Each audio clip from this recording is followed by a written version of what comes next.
Salut à tous et bienvenue sur la chaîne de GamerTech.fr. On se retrouve aujourd'hui avec un nouveau test d'un clavier destiné au gaming. Il s'agit tout nouveau HyperX Alloy FPS, qui est donc le premier clavier mécanique et tout simplement le premier clavier gaming proposé par la marque. Pour rappel, HyperX est une gamme dédiée aux gamers de chez Kingston. On avait déjà découvert notamment les casques Cloud 1, Revolver et Stinger. Et la marque cherche maintenant à étoffer un peu sa gamme de périphériques en proposant donc ici son premier clavier, le Alloy FPS. Et la marque devrait continuer dans cette lancée avec déjà une annonce de la version RGB de ce même clavier, mais également de souris destinées au gaming.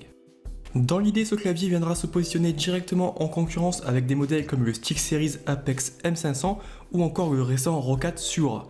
Des modèles que l'on vous a déjà présentés sur GamerTech.fr et qui se différenciaient des autres claviers pour gaming par une apparence vraiment très minimaliste et une optique qui vise surtout les performances et pas forcément les fonctionnalités supplémentaires et gadgets. Le modèle de chez HyperX est cependant un peu plus cher que la concurrence avec un tarif d'environ 119€, notamment dû au fait que celui-ci intègre des interrupteurs mécaniques de chez Cherry MX et notamment ici des interrupteurs Cherry MX Blue. Avant de passer dans les détails du clavier en lui-même, on commence par un petit unboxing en accéléré. Donc là aussi c'est également un point positif par rapport à ses concurrents, ça va être le nombre d'accessoires proposés avec ce HyperX Alloy FPS, puisqu'on va retrouver à l'intérieur de la boîte un étui de protection qui permettra de transporter facilement le clavier. On va également retrouver un câble qui est ici entièrement détachable, ainsi que 8 keycaps supplémentaires, donc notamment sur les touches ZQSD et 1, 2, 3, 4, qui permettront d'avoir des textures et des couleurs différentes, mais on reviendra sur tout ça un peu plus tard dans la suite de la vidéo. Comme d'habitude, on débute cette présentation par le design et l'ergonomie du clavier. Donc comme on l'expliquait précédemment, la première chose qui saute ici aux yeux, ça va vraiment être le design très minimaliste, également la taille compacte de ce clavier proposé par HyperX. On retrouve ainsi une disposition très classique avec pas la moindre touche supplémentaire, ce qui change radicalement d'un clavier qu'on a testé précédemment, le Roccat Skeletor par exemple.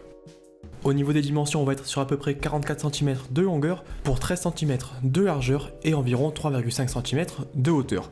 Donc comme on le disait, une taille vraiment compacte, notamment dû au fait que le clavier présente des tranches et des bordures vraiment très fines. Au niveau du poids, on va être sur à peu près 1 kg avec notamment au niveau de sa structure un premier châssis en aluminium et une base en plastique rigide qui vont permettre au clavier d'être particulièrement robuste et de résister parfaitement à tout ce qui va être pression ou torsion, ce qui devrait lui permettre de bien tenir sur la durée. Un peu plus dans les détails, on commence tout d'abord par les touches qui, à la manière d'un récent Razer Black Widow X Chroma que l'on testé il y a quelques semaines, présentent ici des touches que l'on pourrait qualifier de flottantes avec des keycaps légèrement incurvés qui permettront d'obtenir un bon confort à l'utilisation. En pratique, c'est un choix qui permet également de plus facilement nettoyer son clavier, mais également d'améliorer la diffusion du rétroéclairage au niveau du châssis. Au niveau de la disposition des touches, le clavier de HyperX ne présente pas ici de touches supplémentaires pour tout ce qui va être macro ou raccourci, ni même pour tout ce qui va être commande multimédia, notamment pour gérer le volume ou passer d'une piste à l'autre. On retrouve néanmoins des raccourcis disposés sur les touches F6 à F12 qui pourront être activés via la touche FN, un peu comme sur les claviers de chez Razer. Depuis ces dernières, on pourra gérer tout ce qui va être lecture et pause, revenir à la piste précédente ou passer à la piste suivante, couper le son, augmenter ou diminuer le volume, ou encore activer le mode gaming qui permettra de bloquer la touche Windows. Toujours concernant les touches du clavier de chez HyperX, on notera la présence de 8 keycaps supplémentaires de couleur rouge. On retrouvera tout d'abord les touches ZQSD avec une texture légèrement différente pour facilement les reconnaître au toucher, et ensuite les touches 1, 2, 3, 4 qui sont les plus utilisées notamment sur les FPS pour avoir des raccourcis supplémentaires. Le changement se fait très simplement via une pince en plastique déjà proposée dans la boîte, un peu à l'image de ce qu'on avait découvert sur le clavier de G-Skill par exemple.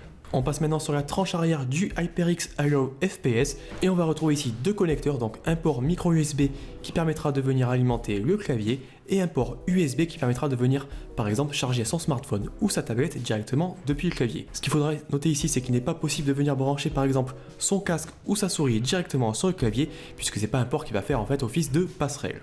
L'autre point important, c'est évidemment le fait que le clavier fonctionne avec un câble amovible, ce qui permettra de très facilement le transporter, notamment avec la petite pochette qu'on va présenter dans la suite de la vidéo. Au niveau du câble, on est sur un câble tressé de très bonne qualité, qui de la même façon que le clavier devrait vraiment bien tenir dans le temps. On passe maintenant sous le clavier où on va retrouver 4 petits pieds en caoutchouc qui permettent d'apporter une bonne stabilité à l'ensemble.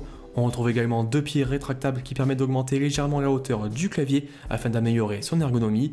Et le bon point, c'est qu'on va retrouver également des petits patins en caoutchouc sur ces pieds rétractables. Enfin comme promis, un petit mot concernant la pochette qui est livrée avec ce HyperX Aero FPS. Donc c'est une pochette en tissu rembourré, ça ressemble plutôt à du mesh. Ça permet de vraiment bien protéger le clavier lorsqu'on va le déplacer par exemple sur des compétitions. Et on va retrouver à l'intérieur de cette pochette également une petite poche supplémentaire qui va être scratchée et où l'on pourra venir par exemple ranger le câble et sa souris gaming. Voilà donc pour la petite présentation du design et de l'ergonomie de ce HyperX Aero FPS. Comme vous l'avez vu, c'est un clavier qui se veut donc plutôt classique, mais surtout efficace, avec donc ici pas forcément beaucoup de fioritures pour tout ce qui va être fonctionnalité supplémentaire au niveau du gaming ou du multimédia, mais vraiment c'est quelque chose qui va ici à l'essentiel au niveau de la performance, et ça les puristes devraient apprécier. On passe maintenant au niveau des fonctionnalités de ce clavier, et pour le coup le modèle de chez HyperX fait un peu moins bien que la concurrence. En effet ici il n'y a pas forcément de logiciel directement dédié au clavier, et donc on n'aura pas la possibilité par exemple de venir modifier l'affectation des différentes touches, ni même de mettre en place différentes macros par exemple. Donc ça c'est un peu dommage. Également on ne pourra pas gérer tout ce qui va être rétroéclairage directement depuis un logiciel, mais il faudra forcément passer directement par le clavier, notamment grâce à l'intégration de raccourcis positionnés au niveau des flèches directionnelles. En combinant ces touches avec la touche FN, on pourra donc faire varier l'intensité du rétroéclairage qui restera toujours de couleur rouge, mais également mettre en place différents effets. Donc on va retrouver des effets classiques avec ici un éclairage fixe, mais on pourra également avoir un éclairage respirant, un éclairage réactif par rapport aux touches sur lesquelles on va appuyer, ou encore par exemple une vague de couleurs. Donc ça reste des effets plutôt basiques, mais si vous n'avez pas forcément besoin d'un rétroéclairage RGB, ça fait vraiment l'affaire. On mettra cependant un petit bémol concernant ce rétroéclairage justement, avec une intensité qui n'est pas forcément homogène sur toutes les touches, notamment sur les touches où on va retrouver plusieurs fonctions comme les touches numériques qui peuvent se combiner avec des touches d'accent ou de parenthèse par exemple. Enfin, autre petit désavantage par rapport à l'absence de logiciel ici, le fait qu'il ne soit pas possible de désactiver des touches supplémentaires autres que la touche Windows lorsque le mode gaming sera activé, et ça c'est un peu dommage pour un clavier destiné aux joueurs. On passe maintenant sur la partie performance de ce HyperX Aero FPS, et c'est bien évidemment l'un des points forts du clavier. Donc on rappelle que c'est un clavier mécanique qui a ici l'avantage d'utiliser des interrupteurs de chez Cherry AMX, donc des interrupteurs mécaniques, et en l'occurrence des interrupteurs Cherry AMX Blue.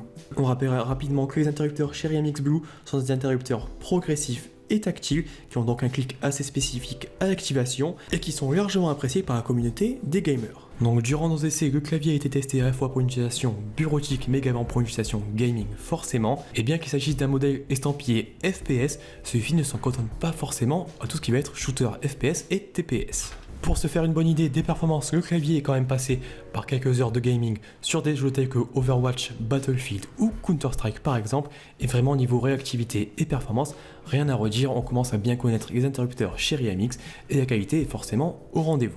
Le clavier a également été testé sur des MMO tels que Final Fantasy XIV, et encore si on pourra regretter le manque de touches supplémentaires pour tout ce qui va être raccourci et macro, on apprécie vraiment la réactivité des interrupteurs Cherry AMX Blue qui permettra de mettre en place ces rotations de façon très précise et d'obtenir toujours un très bon retour tactile et sonore à chaque activation de ces compétences. L'autre point important à prendre en considération lors de l'achat d'un clavier mécanique, c'est bien évidemment la notion de bruit, et forcément ici avec des interrupteurs Cherry AMX Blue, on est sur un clavier qui va être très bruyant, mais plutôt que de vous en parler, je vous laisse vous faire votre propre idée avec ici une petite démonstration.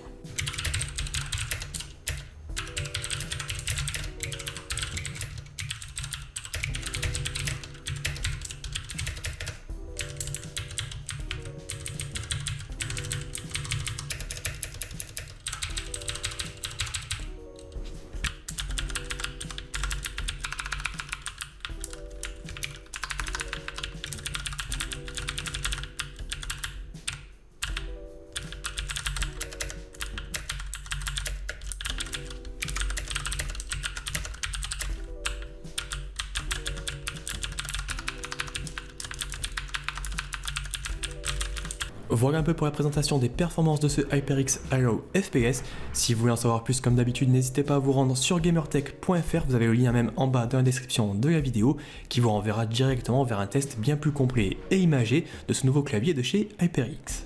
On arrive donc au terme de cette présentation vidéo, et vraiment c'est plutôt une bonne surprise pour une première entrée dans le monde des claviers pour gamers, et plus particulièrement des claviers mécaniques. Le modèle propose un design à la fois classique et minimaliste, mais qui se montre très efficace et robuste à l'utilisation, et même si on pourrait regretter un petit manque de fonctionnalités, notamment via l'absence de touches multimédia ou de touches macro, ou encore l'absence d'un logiciel vraiment dédié, au niveau des performances rien à redire grâce à l'intégration des interrupteurs Cherry AMX Blue. On rappelle également que c'est proposé à un tarif d'environ 129€, ce qui n'est pas forcément un mauvais rapport qualité-prix, notamment pour les interrupteurs Cherry MX et surtout les petits accessoires supplémentaires comme la pochette de transport, les keycaps supplémentaires ou encore la présence d'un câble amovible. Comme à chaque fin de vidéo, je vous invite vraiment à mettre un petit pouce bleu si vous avez aimé celle-ci et à vous abonner à notre chaîne. Ça nous permettra à la fois de mieux faire connaître Gamertech, mais également de votre côté de ne pas rater un seul test de périphérique de gaming. Enfin, pour vous remercier de votre confiance et parce que vous êtes toujours de plus en plus nombreux à vous abonner à notre chaîne, on vous réserve une petite surprise puisqu'on devrait pouvoir vous faire gagner très prochainement ce clavier HyperX I/O FPS. Ça se passera probablement sur Twitter, donc n'hésitez pas à vous abonner à notre chaîne Twitter pour suivre le début du concours. Ça se passe directement dans la description de la vidéo. Et de mon côté, je vous dis à très bientôt.